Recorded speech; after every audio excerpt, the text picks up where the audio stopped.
Përshëndetje miq të FSHFTV, mirë se vini në shtëpinë e futbollit, ku si çdo të mërkur takohemi për të folur për aktualitetin e futbollit në vend edhe më gjerë produktet e Federatës Shqiptare të Futbollit. Ka nisur kjo javë me një event shumë të rëndësishëm për Federatën Shqiptare të Futbollit, që ka qenë lançimi i strategjisë Vision to Victory, strategjia nga viti 2026 deri në vitin 2030 për zhvillimin e futbollit në vend, ku u mbajt edhe një event promovues i kësaj strategjie për të cilën sigurisht do flasim në vijim. Ndërkohë, java e 21-ta Business Superiore ka prodhuar rezultate interesante dhe lufta po ashtu si për titull, por dhe për bijetesë po bëhet goxha interesante. Ndërkohë kemi edhe të reja të fundit edhe nga përgatitet edhe nga aktivizimi i legionarëve me ekipet e tyre respektive. Sot kam të ftuar Pano Xhixho, antar i Komitetit Ekzekutiv në Federatën Shqiptare të Futbollit. Mirë se vjen. Hera e parë në studion ton. Nga tua impresionet e para se ti je mësuar me televizionin. Me studio televizive, më vjen shumë mirë që ky projekt u bë realitet. Ishte ndoshta një nga ato sugjerimet e mia të para që i ka thënë edhe Komiteti Ekzekutiv edhe presidenti Duka, dhe më vjen mirë që ky është bërë realitet tashmë dhe do jetë një realitet i rëndësishëm në fushën e mediave dhe do jetë burimi i informacionit sidomos për aktivitetin e ekipeve përfaqësuese të moshave. Kjo ka qenë gjithmonë interes, sepse e shikoja kur kanë qenë edhe në kohën në RTS që ka interes shumë të madh për ekipet përfaqësuese të moshave. Tani kjo ka marrë fund, ka Federata ka televizionin e vet, shumë suksese. Shumë faleminderit. Fation Tafaj, trajneri i kombëtares U17, mirë se vjen. Faleminderit, mirë se vjen. Florian Riza, si përherë, me diskutimet tona të përhershme në studio. Okej, do fokusohemi fillimisht tek legionarët si gjithmonë. Lojtarët e kombëtares shqiptare janë aktivizuar me klubet e tyre, një pjesë prej tyre nuk është se janë në gjendjen e tyre më optimale, por kemi disa lajme pozitive, si rikthimin e Dim Bajramit me Rangers, ai u aktivizua rreth minutës së 70 dhe luajti rreth 20 minuta me ekipin e tij pas një dëmtimi që e la jashtë fushave për rreth 10 ndeshje me radhë. Ndërkohë, lajmi negativ është edhe dëmtimi i Ardian Ismailit, dhe ende nuk dihet se sa kohë mund të qëndrojë larg fushave. Nga ana tjetër, Ylber Ramadani që vjen me performanca të mira përsëri me klubin e Lecces, por edhe lojtarë të tjerë sigurisht që të cilët kanë pasur performanca shumë të mira edhe gjatë kësaj jave me klubet e tyre. Ndërkohë, për sa i përket skuadrës pak Pano, nuk e kemi pasur ndonjëherë me kaq shumë dëmtime. Si të duket gjendja, duke qenë se jemi rreth 50 ditë nga ndeshja e marsit? Mua Lenita gjithnjë nuk më shqetëson aktivizimi i lojtarëve, po më shqetëson gjithmonë shëndeti. Dhe e shikoj her pas here që shikojmë legionarët si kanë luajtur, kanë dhënë asis, kanë bërë gola, patjetër që kur janë këto janë bonuse edhe për ne.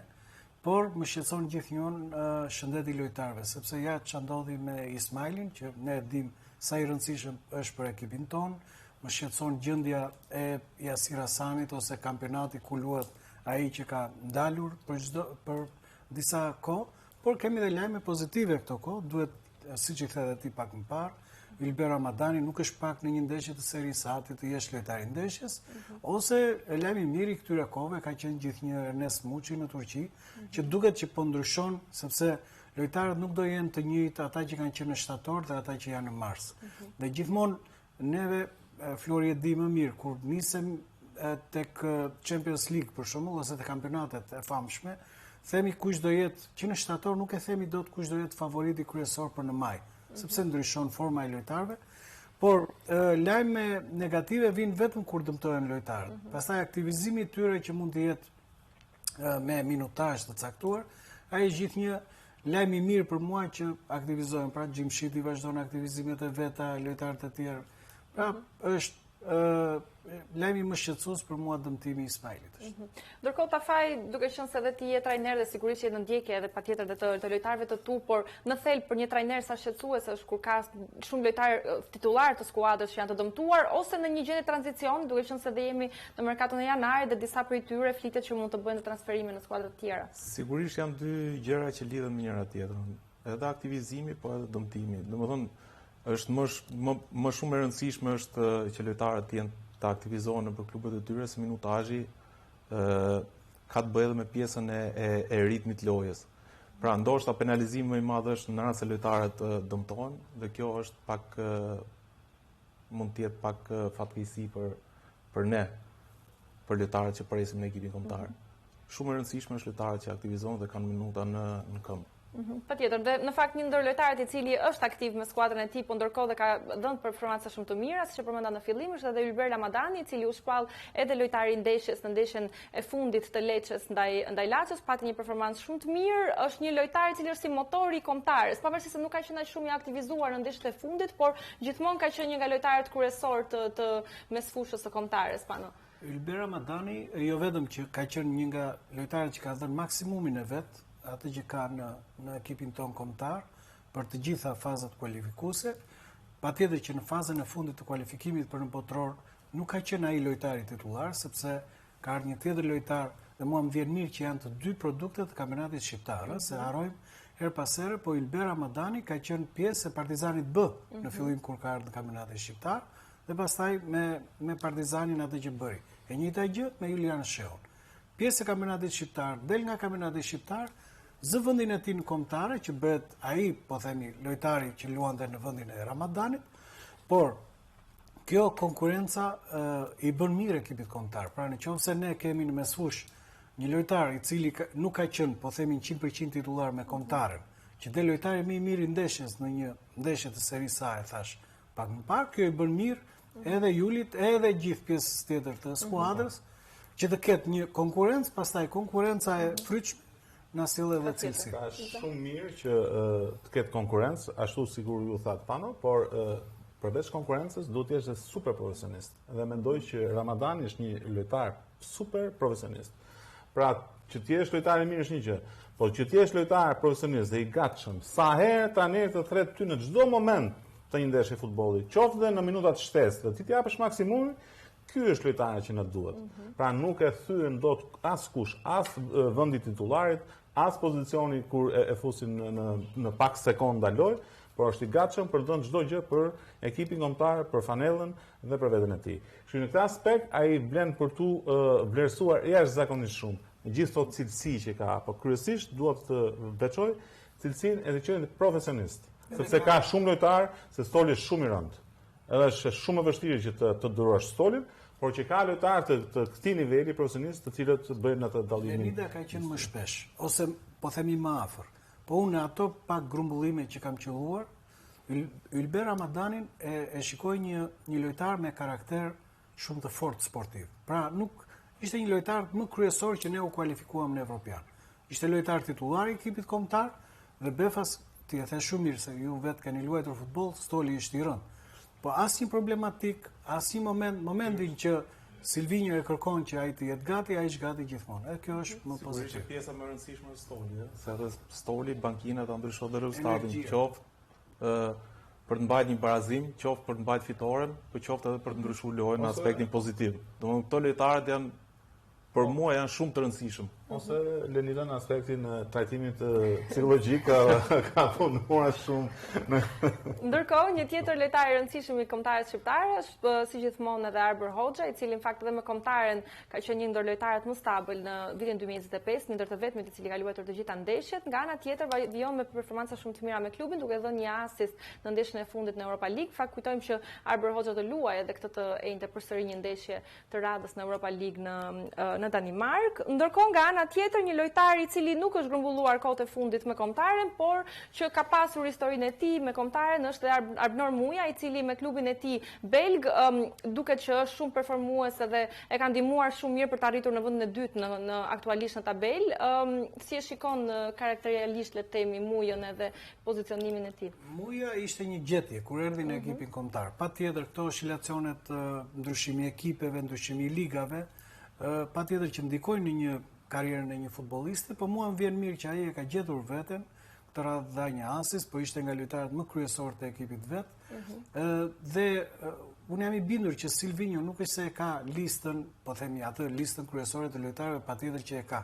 Po pse themi legionar? Sepse janë lojtarë të cilët kanë dhënë dikur kontributin, ai e ka një database të regjistruar, po edhe në mendjen e vet Silvinho, po edhe stafi e ka diçka të regjistruar, dhe unë jam i bindur që nëse këta lojtarë që kanë qenë dikur me ekipin kombëtar rikthehen në formën e tyre më të mirë me klubet, patjetër që derën e kombëtarës e kanë të hapur. Silvinho ka treguar që jo vetëm që nuk shikon moshën, e futbollistëve, pra mori Jasir Hasanin kur ishte 28 vjeç, që ja thiri për herë të parë në kombëtare. Ai shikon performancën e tyre dhe në momentin që ata bëjnë mirë, jam i bindur që dyert i kanë të hapur. Patjetër, duke folur për performanca të mira, për ta mbyllur me legionarët, është Kristian Shpendi, i cili po përsëri vijon, qofse nuk kontribon për klubin e tij me gol, kontribon me asist dhe përsëri ka dhënë një asist në ndeshjen e fundit të Çezenës ndaj Barit dhe rikonfirmon edhe formën e tij të mirë që në fakt në këtë sezon e ka shoqëruar gjithkohës Riza për ta mbyllur me legionarët me Kristian Shpendin. Shpendin e kemi analizuar edhe disa herë të tjera në emisionet e mëparshme, pra fakti që është shënues. Fakti që jep asist, dhe fakti që ka qenë në listat e ekipit kombëtar, i japin atij, duhet i japin atij në fakt, një nxitje akoma më të madhe për të dhënë akoma më shumë, për të qenë akoma më konkurrues në lojën e tij me klubin e tij, dhe për të qenë një lojtar i asaj listës që ne pretendojmë ta kemi kryesore, pra tek 23-shja e lojtarëve që grumbullohen her pas here për të parë se çfarë cilësi, sepse na duhen lojtarë të këtij niveli, gjithmonë në raport me aktivitetet që vinë pas kualifikimit të kupës në këtë raundin e parë play-off të kupës botës, sepse ai në fakt në atë ndeshje nuk na duhen shumë sulmues, na duhet të mbajmë atë rezultatin që pretendojmë të kualifikohemi. Dhe urojmë të shkojë shumë pozitivisht për kombëtaren shqiptare. Ndërkohë, e mbyllim me lojtarët e kombëtares dhe vijojmë për Abisnet Superiore, e cila ka mbyllur javën e 21, duket sikur gara për kreun e rënditjes vijon të jetë fortë me Vllaznin, e cila është në vendin e parë, po ashtu në tjetër nivel pikësh është edhe Egnatia dhe Elbasani në vendin e tretë, por që në fakt diferenca është shumë e vogël. Shikojmë klasifikimin e javës së 21, Vllaznia me 39 pikë, me 28 pikë me Egnatia, më pas vjen Elbasani, Dinamo City Teuta, Partizani, Vora, Bylis, Flamurtari dhe Tirana. Ndërkohë, Pano si e shikon fillimisht një herë të garen për renditjen e 3-4 vendeve të para, nëse mund të përfshijmë. Është ajo që thoni, pra është një kampionat më vete, sepse siç e dim të gjithë formula këtë vit ka ndryshuar. Është një formulë që do t'i shërbej shumë më mirë garës se sa që ka shërbyer formula e kaluar, pra pikët vlen dhe kjo është një rregullore. Ka ndryshuar, se të më thënë, ajo grupi do të përbëhet, pra nuk do ndanë në dy çifte 4 ekipet e para, por do të luajnë në një round mini turneu. Pra rregullore, se duhet për rregulloria brenda formula them e kisha te pikët. Pra tani pikët vlen.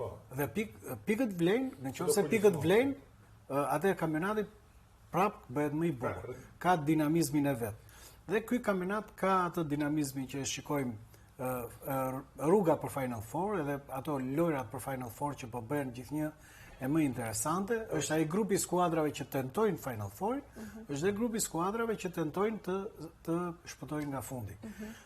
Po të shikojmë, ndryshe u mbyll viti kalendarik, po themi viti 2025 për Vllaznin, që u mbyll jo në formën e saj optimale, kishte disa dëmtime lojtarësh kryesor, dhe ndryshe ka nisur. Pra edhe me rikthimin e lojtarëve kryesor, Vllaznia filloi të ketë edhe një ecuri goxha pozitive. Janë 3 fitore rresht, nuk janë pak. Nuk po ndodhe njëjta gjë me Dinamon, pra nëse e mbylli vitin kalendarik si fituese Superkupës, po fillon një kampionat që nuk po shënon dot gol. Pra është një, thash edhe një herë tjetër, kampionatizmi i ka këto ulje ngritje të skuadrave, po shikojmë që me futjen e merkatos ka një ndryshim, po themi cilësor në merkaton që ka bërë Partizani për tentimin e zonës Final Four dhe qenia patjetër në kupë, po edhe Tirana duket një fytyrë ndryshe. Pra, Tirana si mbylli vitin kalendarik me si nisi, ka një diferencë. Unë mendoj që do jetë një kampionat ndryshe me çka kemi parë 2025, edhe do jetë i tëri për të shjuar deri në momentet e fundit.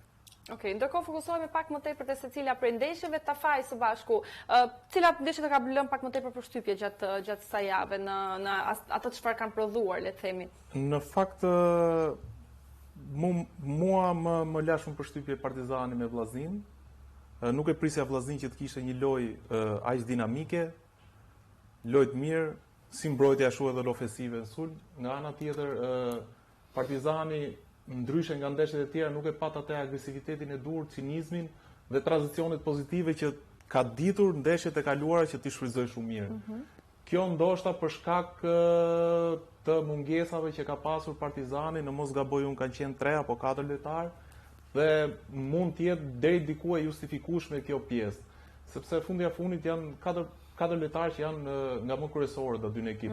Nga ana tjetër Vllaznia, duke parë dhe rezultatet që ka pasur më parë, domethënë në 5 javët e fundit Vllaznia ka 4 fitore dhe 1 barazim, në mos gabohem, dhe është një nga ekipet që ka bërë më shumë fitore këto javët e fundit. Dhe kjo ndoshta e ka bërë që t'i japi më shumë përparësi për këtë ndeshje. Ndërkohë barazimi i Bylisit me Egnatia të bëri përshtypje? Sigurisht që po. Egnatia është një ekip që di dhe prodhon një futboll goxha të mirë. Bylisi nga ana tjetër mund të them deri diku që di të përdori shumë mirë strategji, sidomos tranzicionin pozitiv.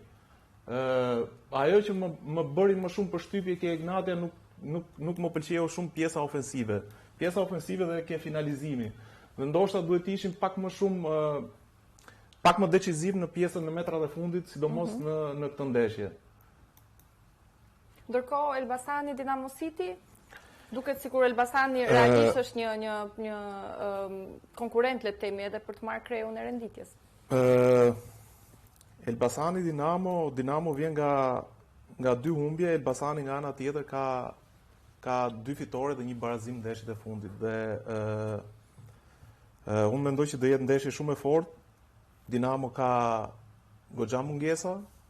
Në mos gabojmë edhe në portalet ditë e fundit që kemi lexuar, trajneri Daja ka pasur dhe disa kërkesa sidomos për pjesën e krahut djathtë. Mendoj që do jetë ndeshje e luftuar. Jo, Elbasani ka përshtypjen që zgjidhi shumë shpejt me Dinamon, dhe ndoshta nuk ishte ndeshje që domethënë nga ato ndeshje tipike për Dinamon. Domethënë ishte e zgjidhi shpejt që minutët e para dhe 2 golat e Djalos ndoshta e bën të pa mundur reagimin e skuadrës Dajës. Ishte një ndeshje që shkoi në 1-1, pra dukej që Elbasani ishte superior dhe mendoj në fund edhe për shkak se u bë shumë me polemika ajo ndeshje, shkoi hakat e Izoti. Për sa i përket ndeshjes po themi ndeshjes së Bylisit me Egnatien, kishte momente të caktuara që ti nuk e dije se kush ishte i pari dhe kush ishte nga vendet e fundit, sepse ishte një ndeshje e luftuar dhe Bylisi kishte rastet e veta, edhe pse në fund Egnatia është vërtet ajo që Egnatia duhet të prodhonte më shumë në fazën e sulmit, por një barazim që i dha hov skuadrave të tjera, sepse mori përparësi Vllaznia. Këtë radh unë është vërtet që Partizani kishte mungesa dhe Vllaznia bëri një pjesë të parë shumë të mirë, por ajo që më bëri përshtypje ishte pjesa e dytë, pra në Shkodër ndaj Vllaznisë, që Partizani të jetë më, po themi, dominant dhe të ketë rastet e veta për të barazuar ndeshjen. Kjo është që diferencat në kampionatin shqiptar janë aq të vogla që her pas here mund të fitoj ekipi i fundit me ekipin e parë. Ose Tirana do dalim tek Tirana dhe jo, ngelemi pak te polemika që ka prodhuar java 21, sepse në fakt një kampionat prodhon polemika dhe këto japin në një farë mënyrë dhe bukuri në sensin e diskutimeve dhe të interesit që nxjerr. Ndryshe nuk quhet kampionat. Si peti këto polemikat që tani, shiko, kampionati do t'i prodhoj të gjitha. Do ketë sherrë, do ketë penalti, do ketë kartonat kuq, do ketë diskutime, do ketë kështu, po në përfundim flet qartë. Pra kur të dalë renditja përfundimtare e kampionatit A-Biznes Superiore sezoni 2025-2026, unë besoj që përgjithsisht ekipet do kenë marrë atë çka kanë dhënë në kampionat. Qoftë edhe ata pjesëmarrësit e tjerë, siç janë edhe arbitrat do marrin ato që kanë merituar, edhe trajnerët, edhe stafet dhe kështu me radhë. Në këtë aspekt mendoj që me një kampionat me 10 ekipe është e pa diskutueshme që ekipet nuk do kenë diferencë me njëra tjetrën. Por e rëndësishme është që të kenë cilësi. Dhe mendoj që cilësia po vjen ndeshjet për mua, çfarë kam parë deri tani, janë shumë interesante. Pra të bëjnë të detyrojnë të ndjekësh një ndeshje futbolli. Dhe për shembull tek rasti i ndeshjes së Vllaznisë. Pra kur e shikoj golin e Vllaznisë, është një harmoni e jashtëzakonshme e lojtarëve të Vllaznisë që nga krahu i majti sulmit të tyre, që vendosin qendër, topi shkon në krahun e djathtë, pastaj ka kombinacione deri brenda zonës së repsisë. ka dërgojnë që është kthyer. Ndoshta ka pasur problematika në fund të sezonit në një relacion në fund të vitit, të cilin sapo e ka riparuar. Dhe kjo është gjë e mirë. Partizani, shikon, ndeshjet në Shkodër ndaj Vllaznisë nuk janë kurrë të lehta. Dhe nëse kjo është një humbje, aty mund të mbasin dhe të gjithë kundërshtarët e tjerë. Pra, mendoj që nuk është një gjëm për Partizanin, por është një, le të themi, një humbje e domosdoshme nga ku ti mund nxjerrësh dhe mësime dhe mund të ringrihesh më i fortë se sa ishe.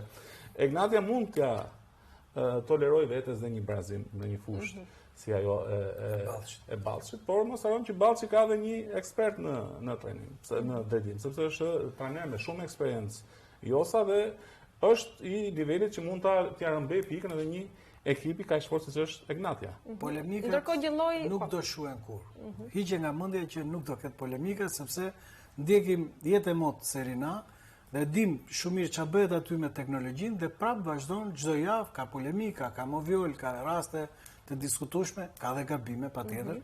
Pra duket që këtë radhë u gabua, po themi me kartonin e verdh tek Elbasani Dinamo. Por që ka dhe gabime që të humbasësh një ndeshje ka gabuar lojtari, portieri, trajneri, patjetër që edhe skuadrave, arbitrave her pas here mund të gabojnë. Por unë mendoj që është një gabim që ndodh. Ky gabimi i dhe një fjali që ndoshta e kemi thënë shpesh pano, po futbolli në përgjithësi të kthen. Pra nuk mund të jesh ti gjithmonë një ekip i ndëshkuar. Po, është dhe kjo. Apo jo? Po, është e vërtetë. Pa i të kthen edhe golin, domethënë të shranulluar një gol gjatë një ndeshje. Dhe pa pritur një lloj karma, domethënë. Po është jo nuk e besoj, ajo është një gjë që ndodh vazhdimisht. Shikoni edhe mendje. Se si në një mënyrë tjetër shumë thjesht do ta përfitosh një penalti. 11 metrash të dhënë të diskutueshëm në disfavor të tyre, ka bërë një gjë që në fakt nuk duhet të jetë, nuk duhet të ndodhë në futboll, që ti të braktisësh, po themi për pak minuta, aq sa ka ndodhur, fushën e lojës. Por erdhi rasti që Bylis ndëshkohet nga një penalti që mendonte ishte e padrejtë në favor të Tiranës. Tani do kemi rastin e Bylisit që të braktisë tesh. Pra kjo nuk duhet të ndodhë.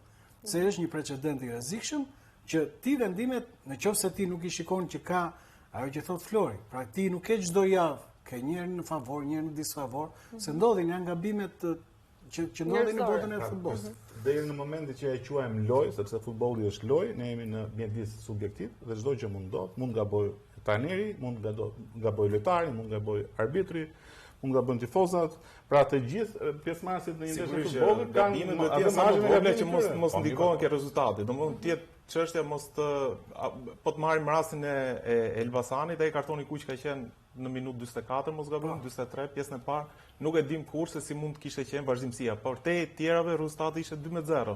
Mund edhe të kishte përfunduar 2-0, por nga ana tjetër nuk e dim se si mund. Domthonë është e gjitha është çështja mos penalizohet në rezultat. Një gabim që mund të jetë për Tiranën, pra të mbyllësh 2 faza, 18 ndeshje me 10 pikë.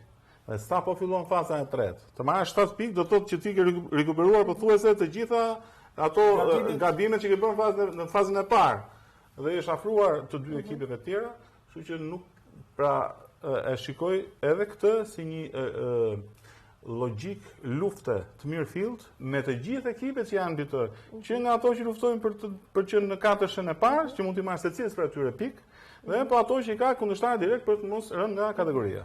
Duke mbetur përsëri tek mbijetesa në këtë rast Tafaj, si shikon 3 fitore radhazi të Tiranës, duket sikur vërtet gara dhe për mbijetesë është pak interesante sa ajo e kreu të renditjes. Në fakt janë 2 fitore, një barazim, duke llogaritë edhe 2 barazime para mbylljes gjysmë sezonit parë. Kup me Skënderbeun, pra kalimi. Unë do bëj një krahasim. 5 javë të fundit, Vllaznia e vendit parë dhe vendi Tirana e vendit fundit, janë 2 ekipe që kanë marrë pikë më shumë nga ekipet e tjera bashkë me Elbasanin që ka një pikë më pak. Flas gjithmonë për 5 javët e fundit. Duke parë dhe markatën që ka bërë Tirana, për te tjerave dhe dëmti kërkojnë ndjes dhe largimin e futbollistit nuk e dia do kthehet më ai lojtari Alvarez për shkak të fatkeqësisë që i ka ndodhur. Markato ka qenë e goditur në pjesën ofensive sidomos, Dhe kjo i ka dhënë Tiranës një mundësi më shumë për të bërë një hap më përpara dhe ndeshjet e fundit e kanë vërtetuar këtë. Si në golat shënuar, po si edhe në prodhim të lojës, qoftë individuale, qoftë edhe në si kolektiv. Ndërkohë, Pano, duke marrë parasysh renditjen aktuale të tabelës, edhe shikojmë që Tirana dhe Flamurtari janë në fund të tabelës. Nëse deri në fund të sezonit vijon të jetë e njëjta renditje, le të themi që ABC Superiore rrezikon të humbas dy ekipe të cilat kanë edhe tifozëri shumë të madhe, po ashtu edhe investimet që i kanë prodhuar në fakt kampionatit shqiptar. Si do të ndikonte kjo tek ABC Superiore? Shiko, patjetër që të humbasësh jo vetëm skuadra, po edhe qytetet të tilla si Vlora, si Tirana, nuk është pak për një garë, siç e tha Flori, që janë vetëm 10 skuadra, por prandaj është kampionati gjatë edhe është i bukur, atje duhet të kaloj kush e meriton. Pra, ti mund të kesh emrin në fanell, mund të kesh emblemën e klubit, historinë, trofet, por duhet të jenë një garë që është e pamëshirshme.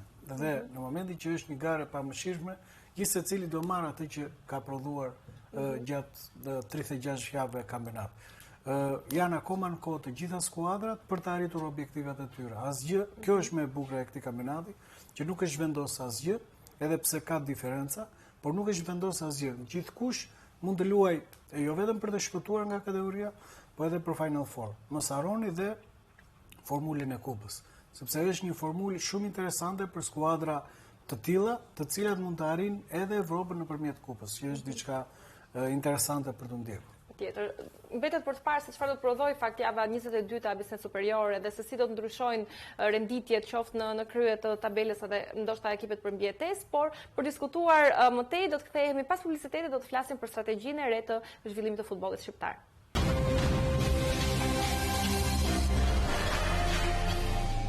Jemi rikthyer në studio dhe tani do të fokusohemi tek strategjia e re e zhvillimit të futbollit shqiptar, futbolli për Vision to Victory, në fakt është strategjia e vitit 2026 deri në vitin 2030, por në fakt ajo është pasardhëse një strategjie të parë të Federatës Shqiptare të Futbollit Pano, që ishte futbolli për kombin e vitit 2021-2025.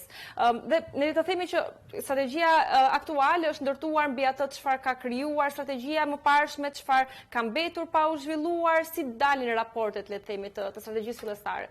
Absolutisht. Domethënë çdo vit vendoset një tull në ndërtimin pastaj të një strukture që e dim shumë mirë të historisë futbollit modern shqiptar.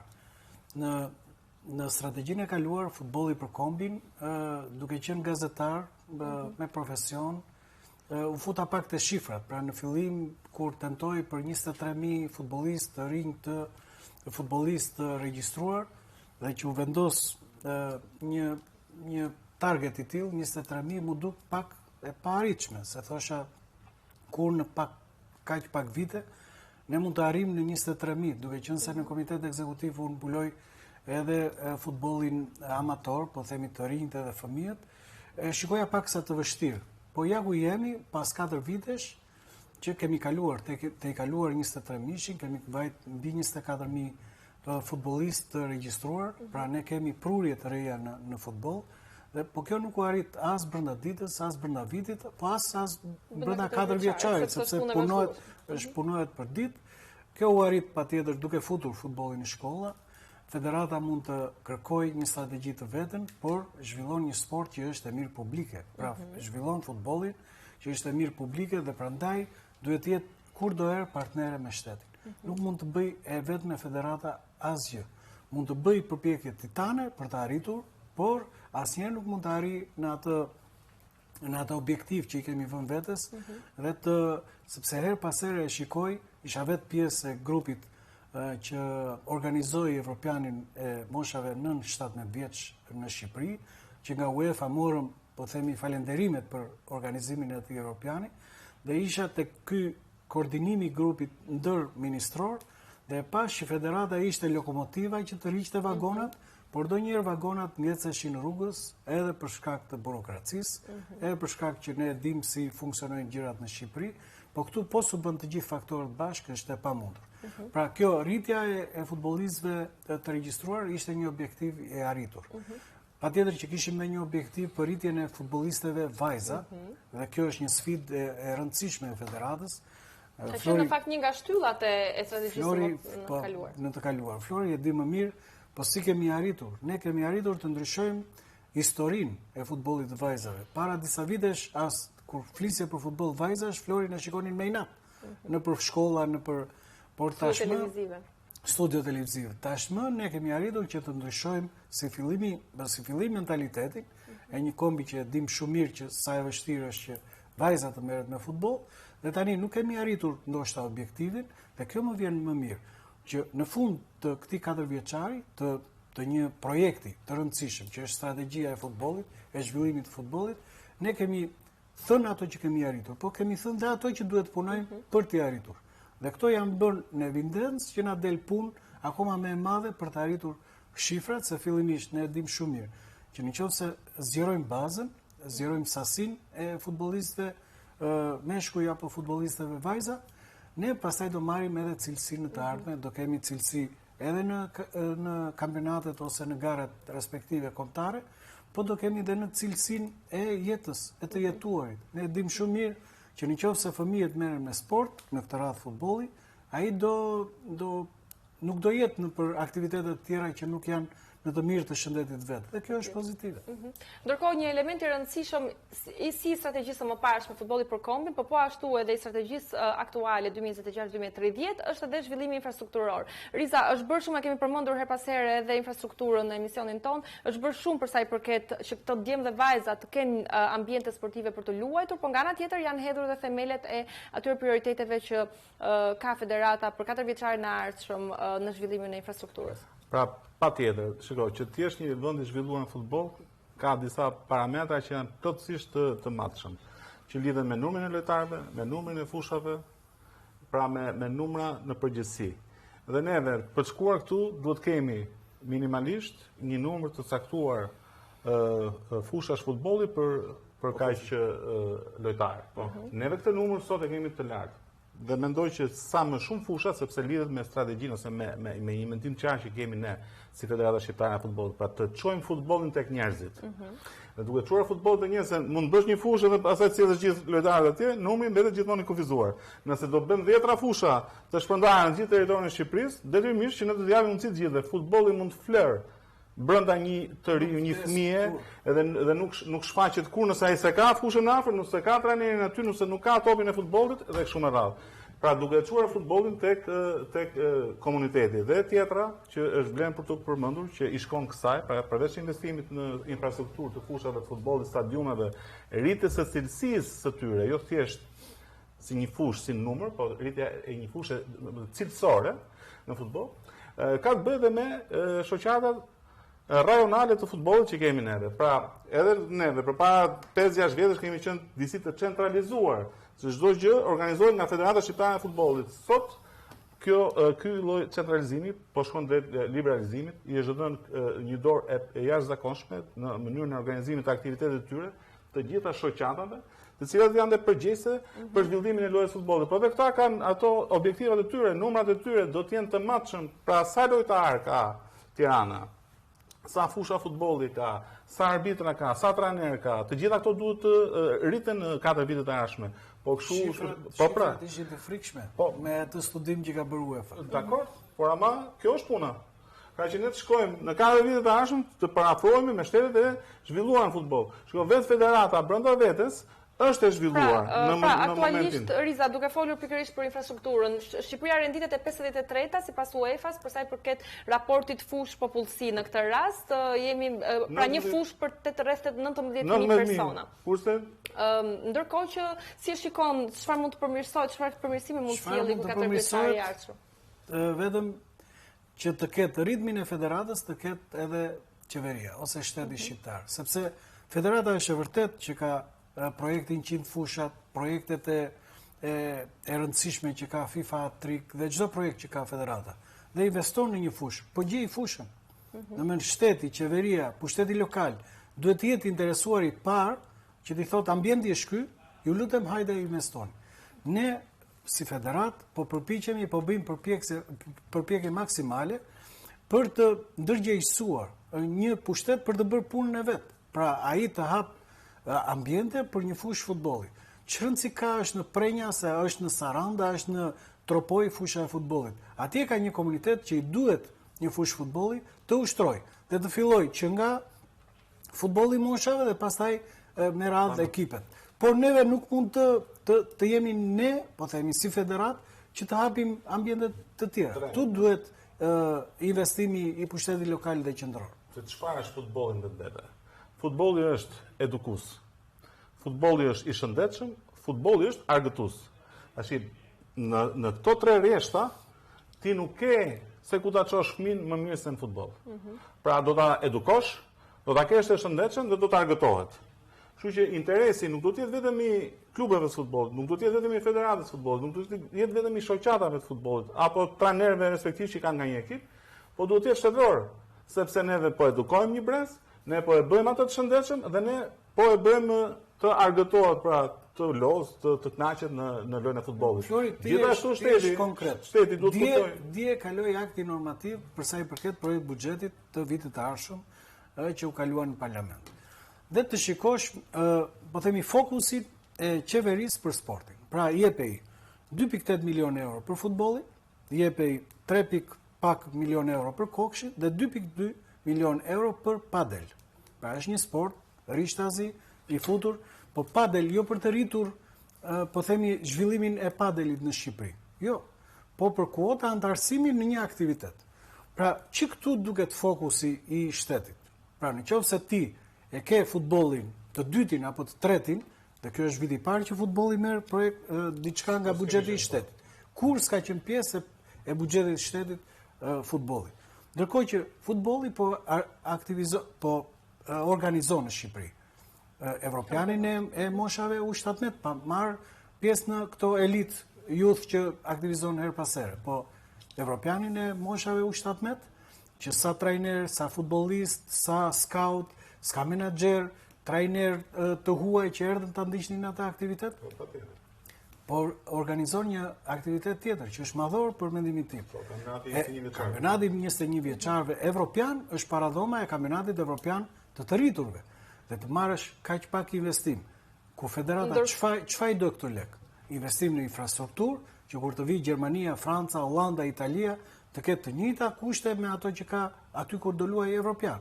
Nga ana tjetër, Pano, vetëm një pjesë e ky investim është shumë i vogël në krahasim me taksat që në fakt futbolli paguan për shtetin shqiptar, apo jo. Dhe duke dalë këtu edhe tek një nga pikat e rëndësishme që presidenti Duka përmendi edhe në prezantimin e strategjisë, që ishte edhe ligji për sponsorizimin. Nëse ka një fjali që presidenti Duka nuk e ka ndruar vitet e fundit fare në fjalimet e veta, është ligji i sponsorizimit në sport.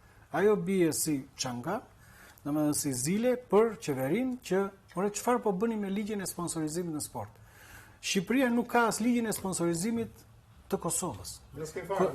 Jo, ka një ligj sponsorizimi, po që është i pafavorshëm. Pra unë që dua të investoj në sport, është i vjetër, është i vjetëruar, është i pa zbatueshëm, nuk përfiton as arti, as kultura, as sporti. Se ky ligj është për të gjitha. Do duhet të shohim atë të kohës mbetet zog, se mos e ka ai më të mirë në sponsorizimit të sportit. Bastet që u thanë që u hapën, nuk janë hap akoma, që edhe ajo mund të kishte një frymarrje, po themi investimi në sport, dhe ligji i sponsorizimit në sport po mbetet peng.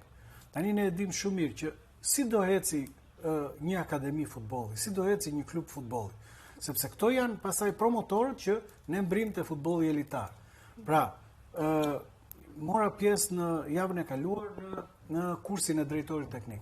Pash që TTU-ta kishte një rritje të frikshme të numrit të futbollistëve të rinj. Pra ishte gati 700 fëmijë që Akademia TTU-ta i kishte mbledh. Pse? Sepse ishin hap 4 fusha futbolli. Po ne nëse këto i hapim fusha futbolli, për shembull, lajmi i mirë i kohëve të fundit është më në fund qeveria i kthen Partizanit atë tokën që premtonte që të bënte 3 fusha të tjera sportive. Por nëse sot Partizani ka 200 futbollist, me hapjen e fushave të tjera mund të ketë 500, 700, dhe kjo pastaj sjell, po kjo duhet të jetë në fokusin e qeverisë. Dhe kjo s'është në të mirë vetëm të futbollit, po është në të mirë të shëndetit.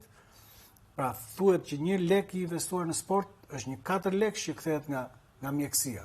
Pra këta fëmijë që do merren në sport, nuk do shkojnë në spital. E di ishte dikush, s'po them me emër, tha, jo tha, po kam kollaj qeveria, të investojnë në spitale, në doktorat, në mjekësi e kështu me radhë, se sa të investojnë në botë. Ndërkohë 4 herë më pak, po 4 herë më pak është investimi i papak. Ministri i Sportit erdhi në lançimin e strategjisë dhe tha që shumë shpejt ne do ta bëjmë ligjin e sponsorizimit.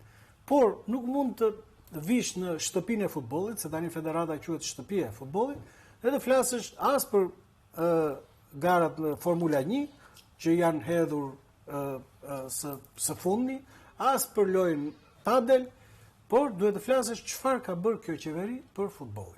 Pra çfarë kemi përfituar? Konkretisht. Ne jemi në futboll. Ne po i kërkojmë ligjin e sponsorizimit të sport, që është një detyrim jo vetëm moral, po detyrim publik, sepse është një mirë publike që dhe që të kuptohet qartë, nuk ka ligj sponsorizimi për sportin e futbollit.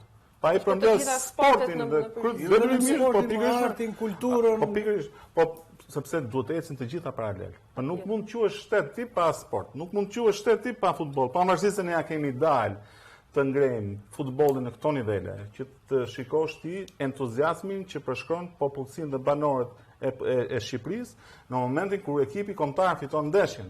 E dim të gjithë se çfarë ndodh në rrugët e gjithë qyteteve. Tani si ka mundësi që mos jenë të interesuar që ky lloj entuziazmi tek shqiptarët mos ekzistojë. Pse?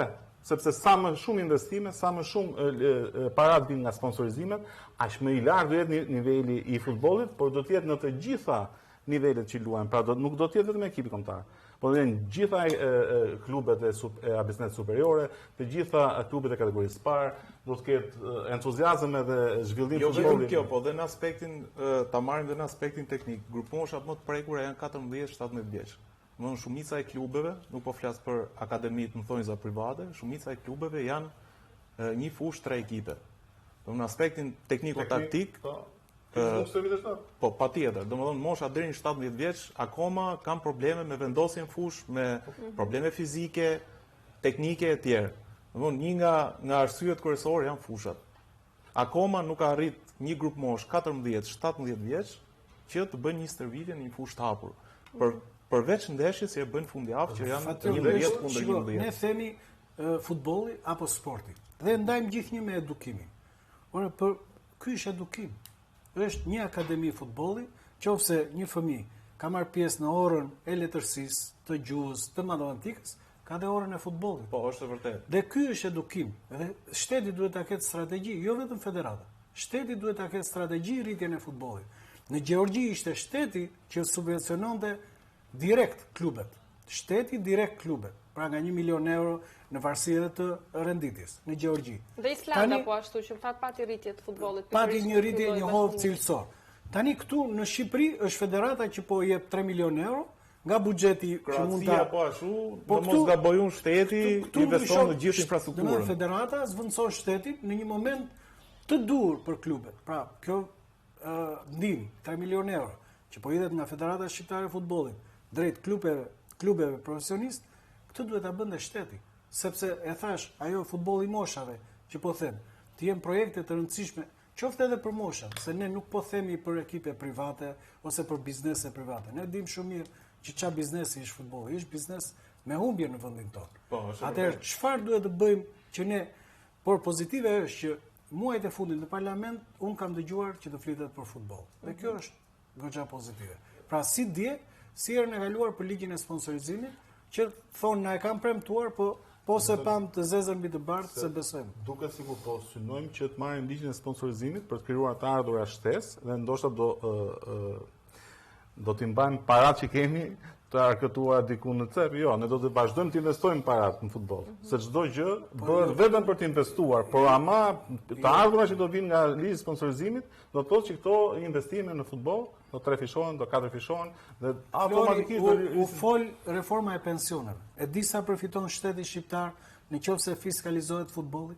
Është një industri më vete që në momentin që paguhen të rregullta sigurime shoqërore, fiskalizohet gjithçka në një klub, shteti do përfitoj 10 fish nga ajo që përfundon aktualisht. Pra, në një dorë i jep ato lek dhe në një dorë do t'i marrë t'i çojë te fondi i pensionit. Unë si një person që Gjermaninë e kam për zemrën dhe shkoj vazhdimisht, nuk ka gjë më të bukur t'u thosh me tren në qytetet gjermane ditën e shtunë dhe ditën e diel.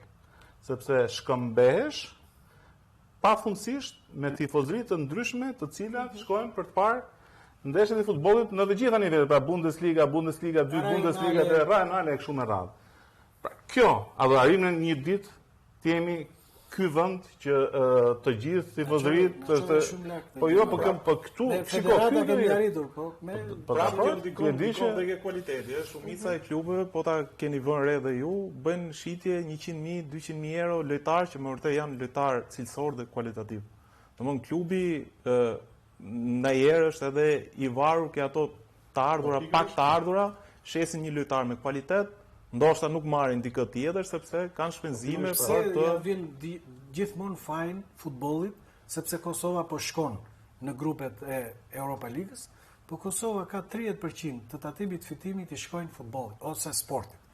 Dhe nga ky ligj sponsorizimi, nëse shikojmë një klub të Suarekës, po themi Ballkanin që ka shkuar 2 herë, fondin e marketingut Ballkani e ka mbi 1 milion euro.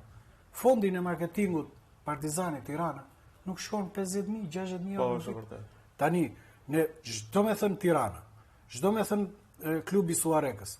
Ky ka 1 milion euro marketing, po hiqi të shitjet, blerjet dhe kalimet e tureve. 1 milion euro, këta jo më shumë se 100.000 euro. Po në rast se ke buxhetin, do kesh dhe kualitetin. Si detyrimisht pastaj do jesh edhe më i afër shku në Europë edhe për të marrë të ardhura më shumë. Kjo është pjesa më kryesore. Patjetër, por duke mbetur ndërkohë ende tek strategjia, do ndjekim një kronik me një intervistë të bërë me drejtorin administrativ të Federatës Shqiptare të Futbollit Adi Topçiu, i cili po ashtu na jep një shpjegim të strategjisë së re.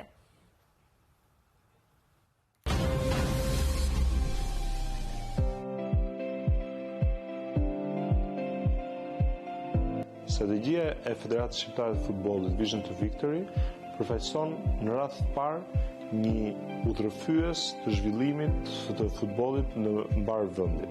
Ai nuk është thjesht një dokument strategjik, ai është një themel mbi të cilin planifikohen veprimtaritë e zhvillimit të futbollit nga ana e FSHF-s për 5 vitet e ardhshme.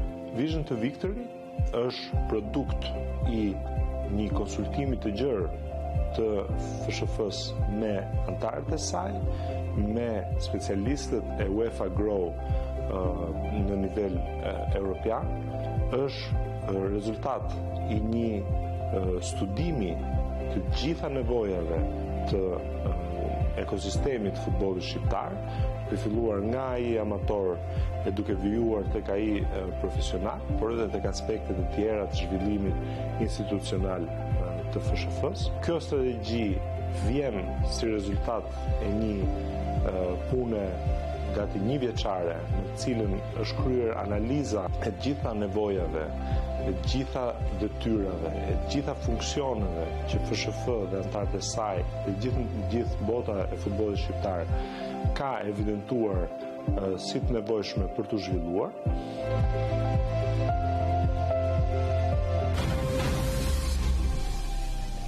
Rikthehemi në studio, kemi ndjekur edhe fjalën e Aldit Topçiu, drejtorit administrativ i Federatës Shqiptare të Futbollit. Një nga elementet që në fakt Tafaj dhe Riza përmendi edhe presidenti gjatë prezantimit ishte dhe aspekti i ekipeve kombëtare dhe synimet që tashmë i vihen në fakt të gjitha ekipeve të moshave, patjetër edhe ekipit kombëtar. Duke qenë se jemi përpara play-offit, synohet një kualifikim për në botrorin e 2026-s, por edhe në vazhdim kualifikimi më tejshëm për Europian në ardhshëm. Njëjta gjë vlen edhe për disa po themi objektiva që janë vendosur kombëtarës U21 për të kaluar fazën në grupe në kampionatin e vitit 2027, por sigurisht që kjo vjon edhe për ekipet e tjera kombëtare. Si e shikon lidhjen e këtyre skuadrave zinxhir në atë suksesin që kanë në përgjithësi futbolli shqiptar? Sigurisht është që ke përzgjedhje e lojtarëve, që edhe kjo është një nga strategjitë, përzgjedhja e lojtarëve, paraqitja tek çdo grup mosh, sigurisht lojtarët më të mirë që të kalojnë nëpër ekipe zinxhir, dhe nga këto edhe kalimi i do të marrë një shembull, U17 ka kalimin e ligës nga B-ja tek A-ja dhe kjo është një nga strategjitë apo edhe objektivat që federata e ka për grup moshat. Qoftë U17, qoftë edhe U19 dhe 21 që Riza, duket sikur gjithmonë kombëtarja ose ekipet kombëtare, po ashtu edhe të vajzave patjetër, sukseset e tyre sikur eklipsojnë në një farë mënyrë edhe sukseset e tjera që janë aty patjetër, po sa është vërtet impakti i kombëtares në atë çfarë ne shohim futbollin shqiptar? Ne të gjithë dim që po u kualifikua ekipi kombëtar për kampionatin botror, Shqipërisë i duhen ndoshta 100 vjet tjera që të gjejë një ekip apo aktivitet apo diçka pse natyre që ta krahasoj. Pra, nëse Shqipëria do hyn kampionatin botror Amerikë USA 2026, unë të garantoj ty që do të jetë suksesi më i madh. Mos e na trembë thash çfarë do bëjeni nëse do kualifikohesh. Po pse çfarë do bën? Po jemi se ka këto vajza modele që jo po do heq këtë do. Geri Lineker doli si doli. Ato janë gjëra që asi se mban premtimin. Domethënë sa ka që japin kështu premtime. Mos do të na japësh ndaj premtim. Po prandaj thash aty po e jap për ty. Nëse nuk e ke. Ti bëj flokët si mua. Si ti bësh me modelin e Panos. Okej, do jemi këtu në datën pas datës si Pano, fjalë, disi Po jo, është vërtet që domethënë të gjithë po presim me padurim atë marsin. Janë dy sfida shumë të rëndësishme. Domethënë ne dim të gjithë që jo vetëm për Federatën Shqiptare e Futbollit, jo vetëm për opinionin e futbollit, por kur luan kombëtarja është një lajm kombëtar. Pra ndeshja e Serbisë, ndeshja e luajtur në Serbi e fituar, nuk ishte eklipson çdo gjë në Shqipëri. Ne dim sa e duan futbollin. Ne prandaj duam të bëjmë dhe xhanëm këtë lidhjen. Pra, politikanët, ata që kanë në fuqinë e vet vendimarrjen, nuk duhet të bëjnë një ditë me futbollin, ditën që ne fitojmë me Serbinë. Ata duhet të bëjnë gjithë vitin dhe hajde bashkë të festojmë ditën që ne mundim Serbinë. Prandaj them që sfida më e madhe patjetër ky play-off kthehet dhe e dim shumë mirë se sa i rëndësishëm është për ne, për Federatën Shqiptare të Futbollit, për ne si kom të qenit, po për mendimin tim është një sukses i jashtëzakonshëm të qenit në play-off. Pra neve jemi hera 2-3 që shkojmë në Evropian si të parët e grupit, si skuadra më e mirë e grupit, si skuadra që i mundi të gjitha, edhe pse jashtë pritshmërive, shkojmë në play-offin e botrorit përsëri si outsider, pra nuk na kishte vënë njëri mes favoritëve, ne kemi diferencë të frikshme nëse shikojmë vlerat e ekipeve të Serbisë apo të Shqipërisë në transfer market ose në renditjen e UEFA-s. Përsëri kemi diferencë. Kemi arritur të fitojmë dhe në transfer, në fakt që është një element shumë i rëndësishëm Patjetër. I skuadrës në Po ja çfarë treguam në fushë. Ne treguam që diferencat ne i bëjmë jo vetëm që i sheshojmë diferencat, barabarozohemi me ta, po i tejkalojmë. Pra ne lëm brapa Serbim duke luajtur futboll. Ne kemi luajtur shumë më mirë se ta këtu, me që penalltin e humbi Manaj dhe pastaj që na e ktheu atë fitore të jashtëzakonshme. Se donte shembull Lenita për mënyrën e kompensimit në futboll. E humbi Manaj penalltin me Serbin? Ja dha aty. Edhe shkoi shënoi golin në Serbi. A u kompensua vetë Manaj? Sepse Manaj ishte kryesori në këtë. Jo, po edhe arritja them në play-off, arritja në play-off për mua është një sukses i jashtëzakonshëm. Dhe duke takuar edhe vetë lojtarët e ekipit kombëtar. Ne kemi ndryshuar mentalitetin e futbollistëve që luajnë, ju e dini më mirë se keni luajtur më herët, si luante Shqipëria kur luante me të tjerët. Gjithnjë e frustruar, gjithnjë një ekip i vogël që pësonte gol në minutat e fundit, që nuk besonte kurrë te fitoria, që arbitrat ndoshta her pas here me të drejtë pa të drejtë binin qafse, thoshte një ekip i vogël. Shiko ku jemi sot. Po shiko, po ndruar mentaliteti, ndruar mentaliteti. Tash unë mbaj mend federatën si ka qenë. Zyrat ku I ka pasur te Kashia e stadiumit apo edhe një vim pak më tej.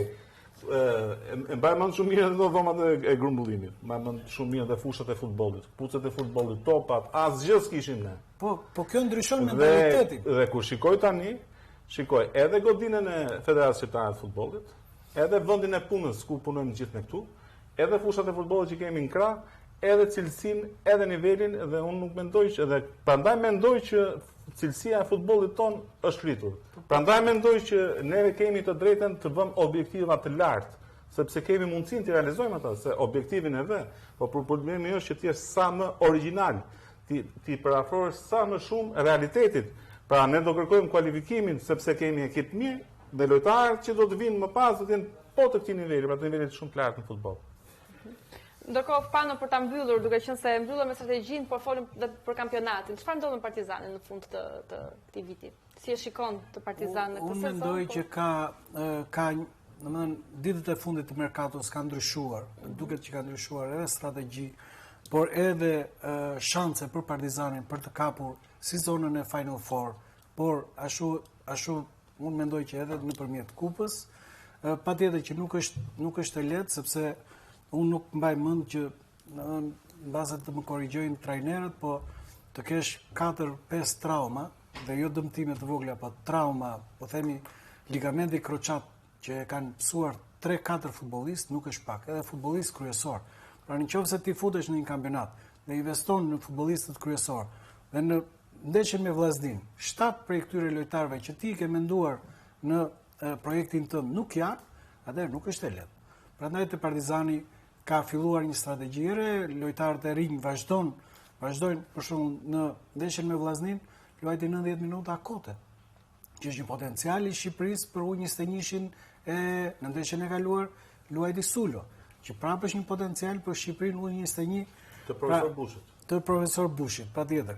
Kështu që është e vështirë në futboll kur nuk i ke edhe fatin me vete, edhe patjetër rezultatin, por mendoj që do ketë vazhdimi do jetë më goxha më pozitiv. Unë shpresoj që mbas ndërtimit të terreneve do ketë goxha rritje edhe performance dhe dëmtimet do jenë pastaj edhe që thot Fationi në një fush janë 15 ekipe që trajnojnë. Dhe një nga problemet nga shkaqet kryesore ke Partizani, mendoj që mund të jetë ajo, duke ditë që edhe kam punu pak atje. Tani me strategjinë e re, sidomos të federatës, po edhe marrjen e re, po themi të ambienteve, Partizani dhe Arena e Demave si stadium është një nga stadiumet që mik pret Evropianin U21, dhe aty jo vetëm do të ndryshoj nga bar sintetik bari i stadiumit në bar hibrid, por edhe fushat mbështetëse do krijojnë një kompleks modern që të radhe kemi në mes të Tiranës. Dalim prapë në konkluzionin që fakt janë ato investimet infrastrukturore që e bëjnë futbollin dhe të ecë përpara. Okej, mbyllim këtu, fakt kemi diskutuar për shumë çështje të rëndësishme këtë javë. Faleminderit Pano Xhixha, faleminderit Fation Tafaj, faleminderit Florian Riza si gjithmonë. Ne do të shihemi të mërkurën tjetër, mirupafshim.